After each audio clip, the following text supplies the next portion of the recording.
다음 소식입니다. 음식물 쓰레기를 싱크대에 넣으면 그걸 갈아서 바로 하수구로 버려주는 기계, 요즘 많이들 쓰고 있습니다. 하지만 음식물을 제대로 거르지 않고 그냥 내보내는 불법 제품들도 있어서 환경을 오염시킨다는 주장이 있었는데, 현재 시중에 나와 있는 이런 주방용 오물 분쇄기 판매를 전면 금지하는 법안이 국회에서 발의됐습니다. 장세만 기자 리포터 먼저 보시고 이어서 궁금한 점 더 짚어보겠습니다.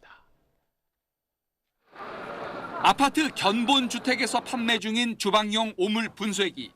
정상 제품이라면 음식물 찌꺼기를 버리면 1차 처리기에서 곱게 갈아낸 뒤 2차 처리기 내 거름망에서 80%를 걸어내고 나머지 20%만 하수구로 배출해야 합니다.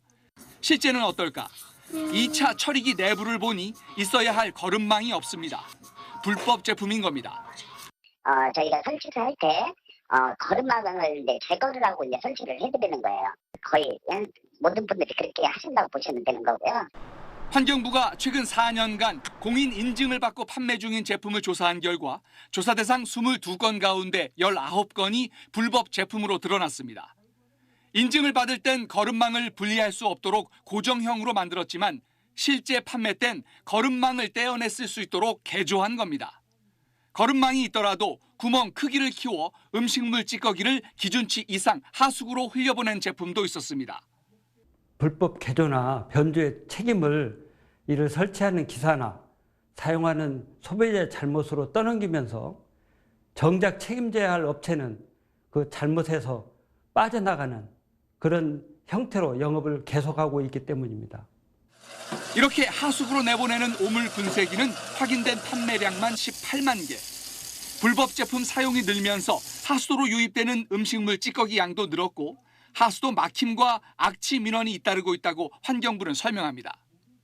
환경부 보고서에 따르면 전국 공동주택 모든 가구에 이런 분쇄기가 쓰일 경우 하수처리 시설 증설 등에 12조 원 정도가 필요합니다.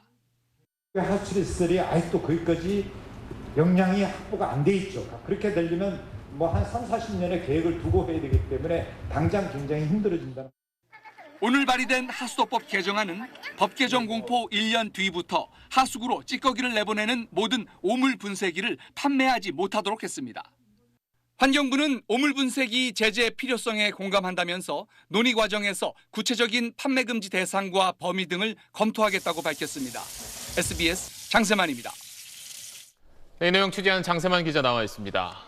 음식물 쓰레기 버리러 나가지 않아도 된다 이런 점 내세우면서 굉장히 이런 제품 많이 나왔고 지금 종류도 다양하잖아요. 구체적으로 어떤 제품들이 판매 금지 대상이 되는 겁니까?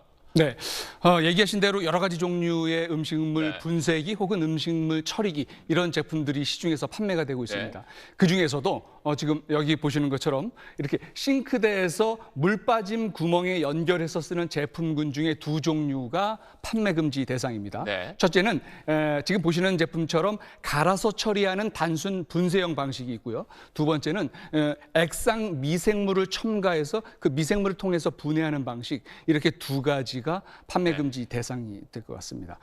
이에 반해서 하수구에 연결하지 않고 음식물을 건조해서 쓰는 방식의 음식물 처리기들이 있습니다. 지금 화면에서 보시는 제품, 사용 가능이라고 되어 있는 제품들 보시는데 저런 제품들은 이번 법안에서 판매 금지 대상에 포함되지 않는 사용 가능한 제품이라고 보시면 되겠습니다. 그러니까 싱크대에 바로 연결해서 음식물 바로 버리게 돼 있는 그런 이제 제품들이 판매 금지 대상이라는 건데 지금 이런 제품 쓰는 집들이 꽤 많지 않습니까? 네, 그렇습니다. 오물 분쇄기 판매가 최근 크게 늘었습니다. 지금까지 확인된 공식적인 판매량만 18만 개 정도인데 이 중에 80%가 지난 2년간 팔린 규모입니다. 홈쇼핑 마케팅이라든지요, 렌탈 서비스 같은 이런 새로운 판매 방식 마케팅이 생기면서 급증한 것으로 보입니다. 사실 이 문제는 수질 오염 탓에 1995년도에 판매가 한번 금지된 적이 있었습니다. 그러다가 2013년에 음식물 찌꺼기를 조금만 흘려보내는 조건으로 이제 다시 허용이 됐는데 지금은 다시 상황이 심각해졌다는 겁니다. 또 불법 제품을 써도 주방에서 이게 쓰다 보니까 외부에서 단속이 어려운 것도 문제였고요. 환경 단체들도 그동안 꾸준히 이 판매 금지를 요구해 왔었습니다. 네. 앞서 이제 리포트를 보니까 이 법이 공포되고 나서 1년 뒤부터 그때부터 이제 판매가 금지된다고 하는데 그럼 지금 이제 주방에 설치해서 이거 쓰고 있는 분들은 어떻게 되는 겁니까? 이미 기존에 설치해서 이 오물 분쇄기를 쓰시는 분들은 네. 일단 안심하셔도 될 것 같습니다. 내구 연한이 다할 때까지 사용할 수 있게 하는 이런 특례 조항을 뒀습니다. 네.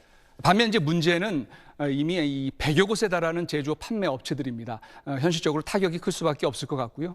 특히 이 단순 분쇄형에 비해서 아까 말씀드린 미생물 분해 방식의 이 제품 업체들은 더 반발이 큰 것으로 보입니다. 네.